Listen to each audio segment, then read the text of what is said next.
My people, stalemate at Stamford Bridge on the opening day, nil-nil. 0-0. Could have been worse. It could have been worse. So let's not point the fingers. Let's not be frustrated. We lost to Man City on the opening day of Maresca's first season as Chelsea manager. Today, we got a point, and it could have been worse. Eberechi Eze, likely to depart Crystal Palace, had the ball in the back of the net. We know this. Fortunately, Cobham boy Guehi saved us by shoving Caicedo in the wall. And was saved by that, saved by some form of grace. Really, rules in football change like underwear. But hey, here we are. 0-0. We expected more as Chelsea fans, understandably so, with our new signings. Esteval Willian comes off the bench and we're all excited, but he's also nullified to a certain degree. He had a glimpse upon arriving. I think that was a good cross. It's just that Neto didn't leap in time for him to get the right contact and, deviated almost into the back of the net. But let's not be broken. I think it's, firstly, it's just game week 1, but also we're facing a very good Palace side. If we look at Palace, that's the first thing we should do and give respect to Palace. That was a proper 3-5-2 formation. Overall, 3 in the back line, 3 in front of the back 3, and then 2 players were always making it narrow. They were so compact. And when you've won 2 trophies recently, Palace have belief. They have belief that their system can get them results. They have quality as well on top of that. Eze, of course. Adam Wharton today, my man of the match. Eze will swirl in terms of how he performed, but without Adam Wharton in that midfield, Palace wouldn't have created as many chances. And in the first half, Palace were the better side at Stamford Bridge. So we've had 2 opening games at Stamford Bridge, back-to-back seasons, and we've had difficult games overall. So shout out to Palace and shout out to Oliver Glasner for teaching Maresca a lesson on game week 1, and we should be happy with this point. We should be. I would give the boxes, and first box I'll give to Josh Ashimpong. Let's remember the number 34 produced by Cobham, because Ashimpong had a brilliant game. A defender that drives the ball into the midfield. Maresca loves these kind of players. Fofana does the same. It's just that Fofana's rarely available, unfortunately. But Ashimpong, that composure to get into the midfield, thread a pass, look for the right pass, composure in terms of his defensive work. So I think we can be happy about that performance as much as we're not over the moon about the results and the team's performance overall.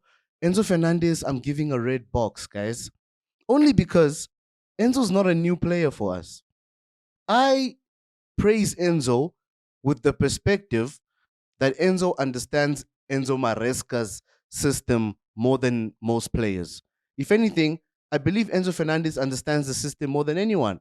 So he understands the level of output. He's faced different systems while being part of Enzo Maresca's system. So if Enzo Fernandez is off the mark, it gels off on other players. We aren't at our best when Enzo Fernandez is not playing well. It's difficult for Moise Caicedo as well. And in that first half especially, Enzo Fernandez was killing us.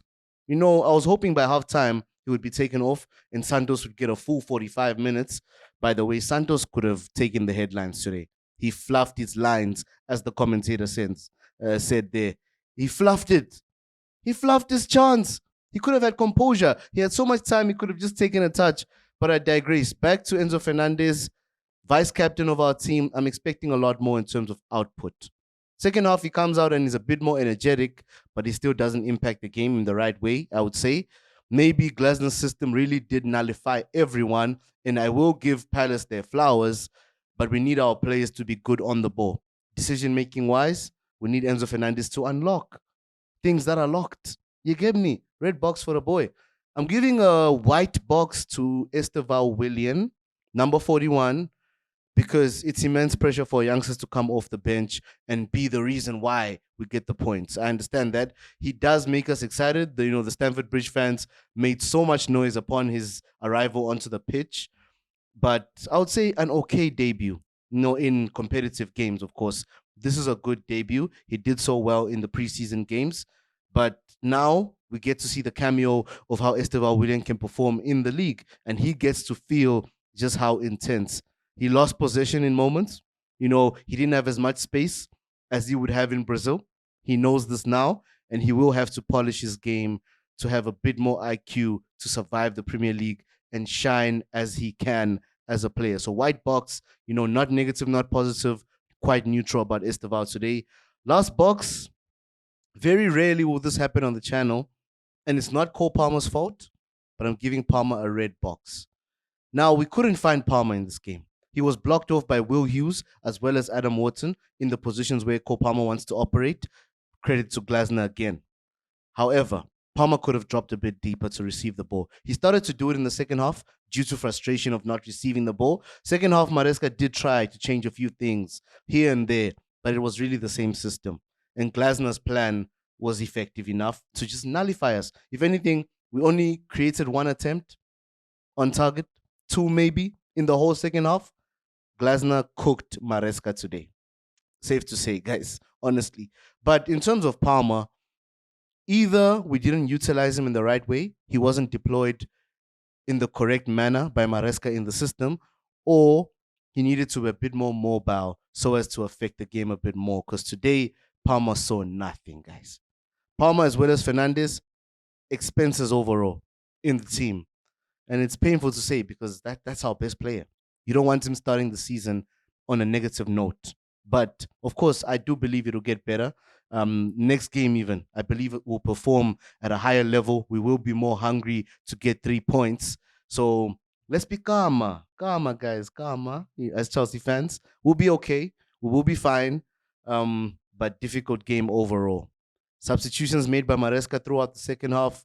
In the back line, Gusto comes on. Midfield, we have Santos coming on, of course. Liam Delap, Jamie Gittins. Eesh. Gittins, be careful. Ganacho's on the way. Ghana. Hey, Gittins, he tried. He really did try. I do feel, this one's on Maresca, I do feel we should have started Esteval. Then Gittins should have come off the bench. Gittins is eager to impress. You can see it. Maybe that energy should come off the bench. I think for our next game, if Gittins starts, I'll be very surprised. I really will. I do believe Esteval should start our next game. Honestly, even Andre Santos should start. He's showing good mobility in terms of being an 8. He found himself in the right position in that 93rd minute, but he just couldn't convert. But yeah, guys, 0-0, 1 point on the board, no goals for Chelsea so far in the season. We move, guys. Stay positive, my people. We're still going for this. We're still going all the way. You get me? Blessings, y'all.